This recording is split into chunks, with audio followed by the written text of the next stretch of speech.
अभी हम बात कर रहे थे बच्चों कानड़देव चौहान के बारे में। तो अगर कानड़देव चौहान के बारे में अगर बात की जाए तो उनके व्यक्तित्व के बारे में अगर थोड़ी सी जानकारी हम प्राप्त करें तो किसी भी शासक की प्रशंसा की अगर शुरुआत आपको करनी है तो आप लिखेंगे कि वो प्रतिभा संपन्न शासक थे, वीर थे, साहसी थे, कुशल सेनाध्यक्ष थे, शक्ति संपन्न शासक थे। मैंने ये बताया कि किसी भी शासक के व्यक्तित्व के बारे में अगर आप बखान कर रहे हैं तो हमेशा उनकी प्रशंसा के साथ वाक्यांश की शुरुआत करें और वाक्य जो है जो आप प्रारंभ कर रहे हैं वो थोड़ा सा फ्लो में चले। ऐसा नहीं कि एक राजा था, उसकी 2 रानी थी, उनके 4 बेटे थे, ये ब्रेक में आ रहा है क्या? वहीं अगर आप इसी बात को इस प्रकार लिखें, एक फलाने राजा जिनकी रानी से इतने पुत्र थे, ये एक थोड़ा सा फ्लो में मामला आपने लिखा। प्रारंभ में जब वाक्य लिखेंगे तो बहते रूप में लिखेंगे, फ्लो के रूप में लिखेंगे, उसमें रुकावट या बाधा नहीं होनी चाहिए, क्योंकि प्रारंभ की जो लाइनें होंगी वही एग्जामिनर को इंप्रेस करेंगी। अमूमन आप देख रहे हैं कि विगत जो परीक्षा के परिणाम रहे उनमें मेंस में जो कट ऑफ रह रही है उसके ऊपर अगर आपने निगाह डाली हो, देखा कि आपने मतलब एकदम ही समझ गए क्या मेरी बात?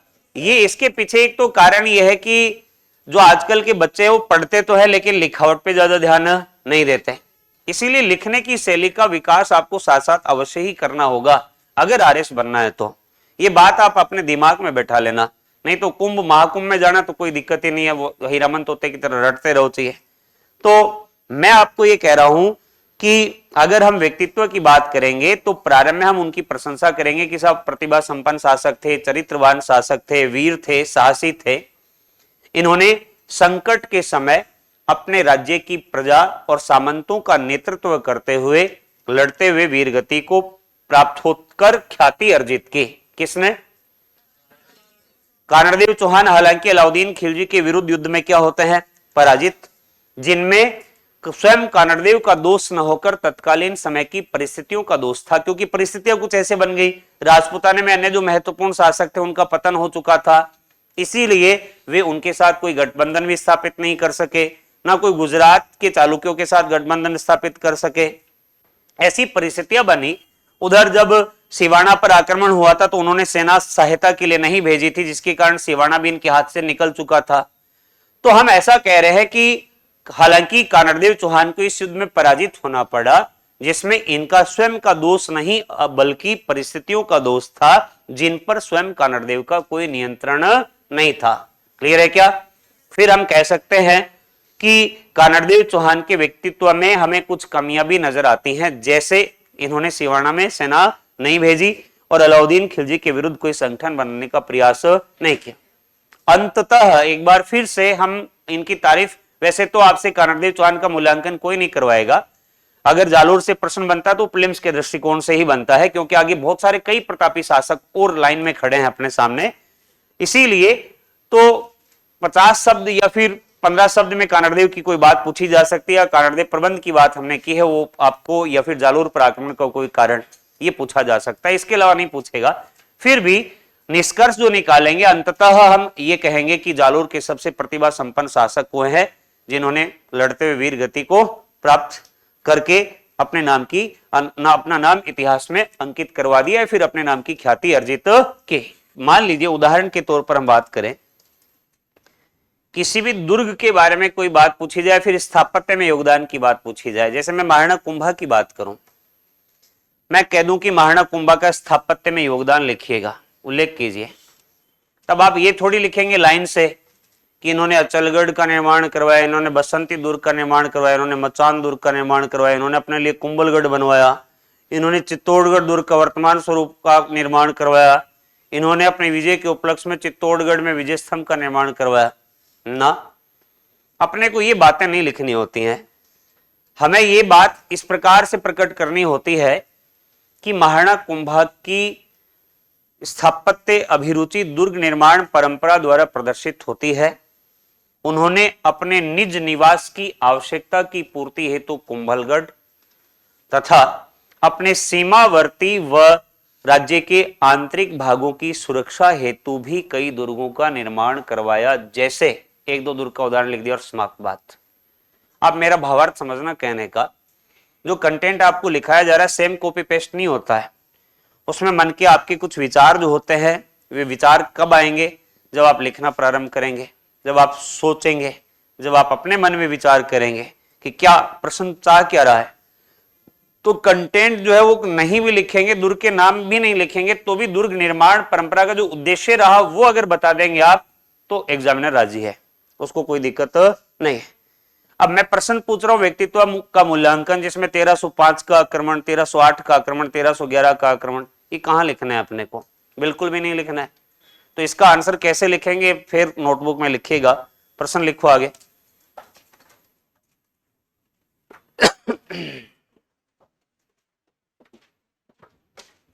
समझ रहे हो मेरी बात, मैं क्या कहना चाह रहा हूं? मतलब वही रटने वाला सिस्टम नहीं करना अपने को, अपने मन के विचार अपने को बढ़िया है, शब्दों का चुनाव अपने को बहुत अच्छा करना है। लिखो, फिर कॉपी में लिखो कानड़देव चौहान के व्यक्तित्व का मूल्यांकन, कानड़देव चौहान के व्यक्तित्व का मूल्यांकन।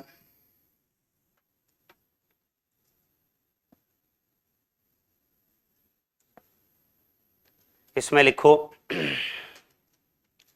जालोर शासक कानड़देव चौहान, आंसर लिखिएगा जालोर शासक कानड़देव चौहान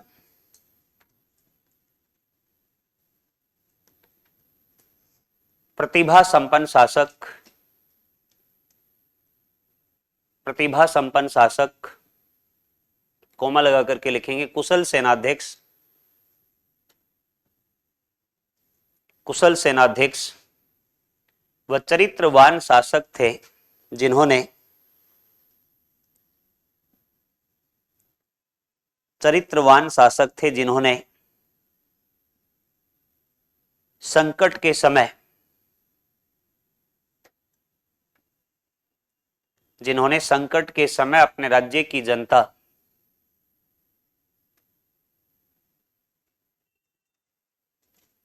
व सामंतों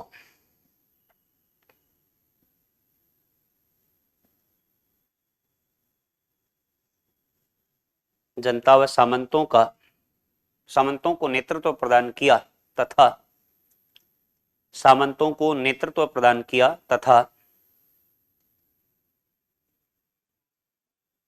अदम्य साहस का परिचय देते हुए, अदम्य साहस का परिचय देते हुए वीर गति को प्राप्त कर, अदम्य साहस का परिचय देते हुए वीर गति को प्राप्त कर विशेष ख्याति अर्जित की।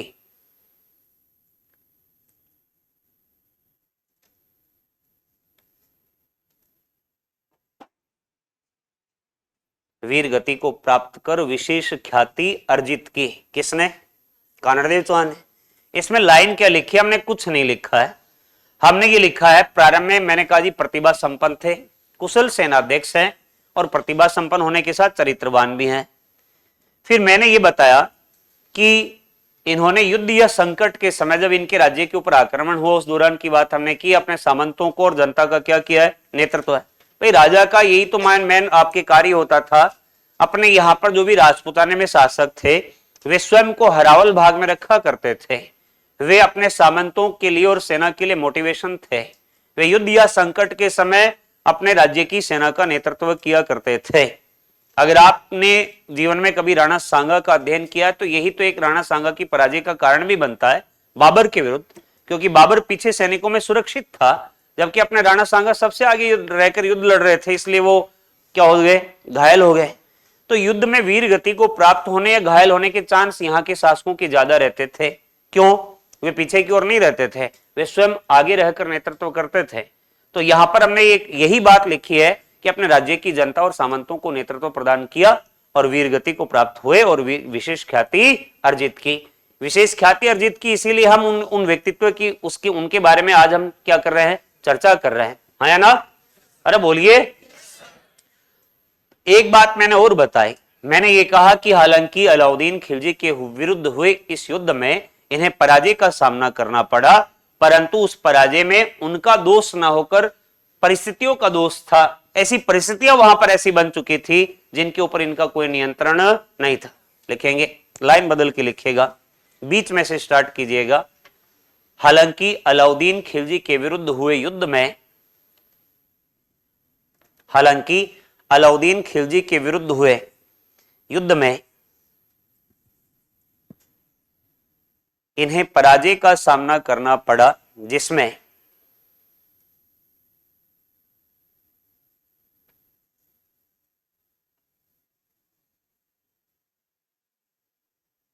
इनका दोष न होकर, जिसमें इनका दोष न होकर समकालीन, इनका दोष न होकर समकालीन परिस्थितियों का दोष था जिन पर इनका नियंत्रण नहीं था, जिसमें इनका दोष न होकर समकालीन परिस्थितियों का दोष था जिन पर इनका नियंत्रण नहीं था, जिन पर इनका नियंत्रण नहीं था।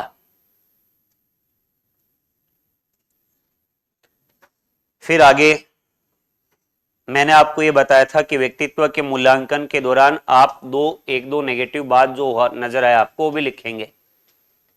अब जैसे इतिहास में हम जब आगे जयपुर का अध्ययन करेंगे तो सवाई जयसिंह जैसा विद्वान शासक, सवाई जयसिंह जैसा वीर योद्धा शासक, सवाई जयसिंह जैसा भूगोल और गणित वेता आपको, और स्थापत्य में योगदान या सांस्कृतिक योगदान, ऐसा महान शासक आपको नजर नहीं आएगा और कहीं पर, जिन्होंने उस समय जब जयपुर शहर बसाया तो इस प्रकार बसाया कि वर्तमान में भी अपने को परकोटे में आसानी से सहूलता के साथ चौड़े चौड़े मार्ग मिलते हैं, है ना? अरे बोलो। तो उस विजनरी शासक की बात अगर की जाए जिसने ऐसे पत्थरों का निर्माण कर दिया जिससे समय की सटीक गणना की जा सकती है। आज जब जंतर मंतर आप जाते हैं तो सबसे बड़ी एक सूर्य घड़ी वहां पर लगी है जिसका नाम सम्राट यंत्र है, जिसमें सुबह 6 बजे से लेकर शाम को 6 बजे तक की समय की गणना आप छाया के आधार पर कर सकते हैं।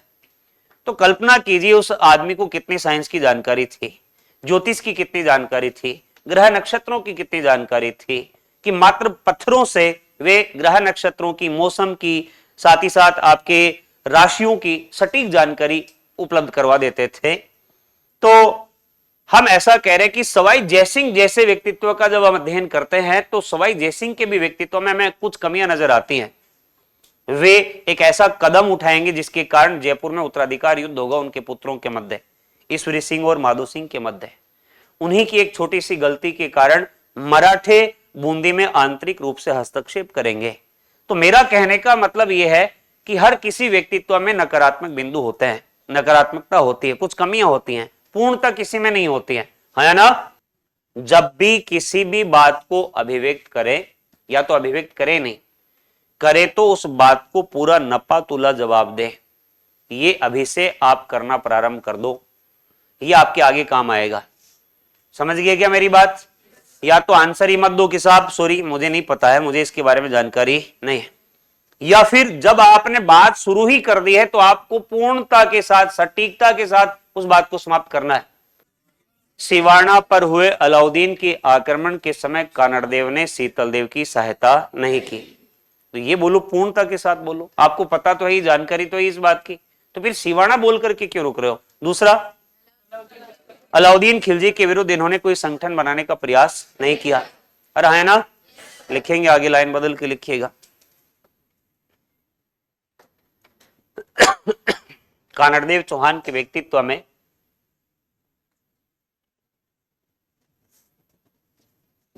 कानड़देव चौहान के व्यक्तित्व में हमें कुछ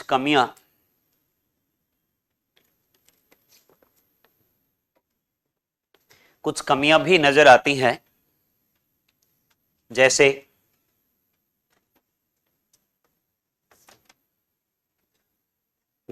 इन्होंने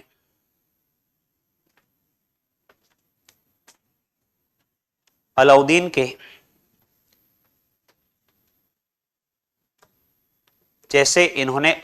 के द्वारा किए गए सिवाना आक्रमण,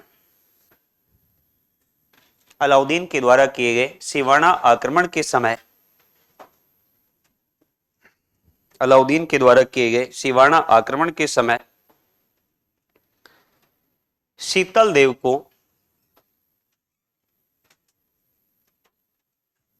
सैन्य सहायता नहीं दी, शीतलदेव को सैन्य सहायता नहीं दी तथा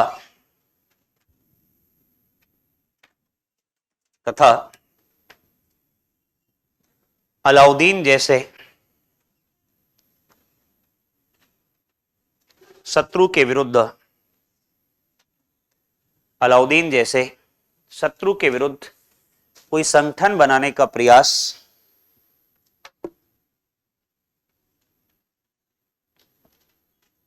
नहीं किया।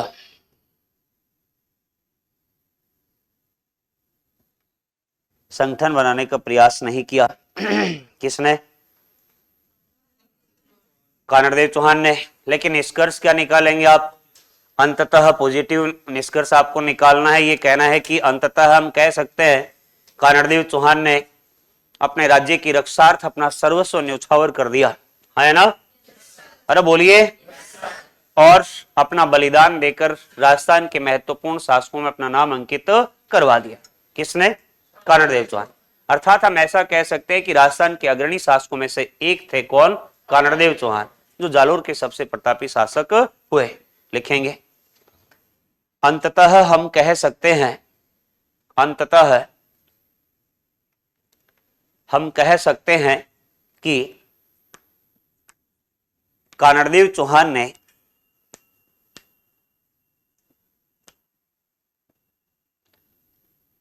अपने राज्य की रक्षार्थ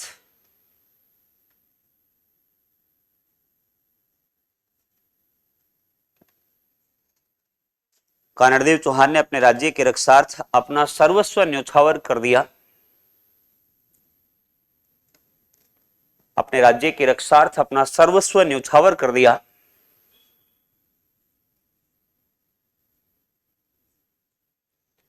वे जालोर ही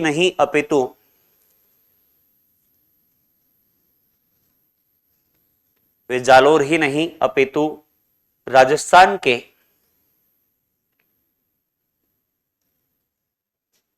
महत्वपूर्ण शासकों में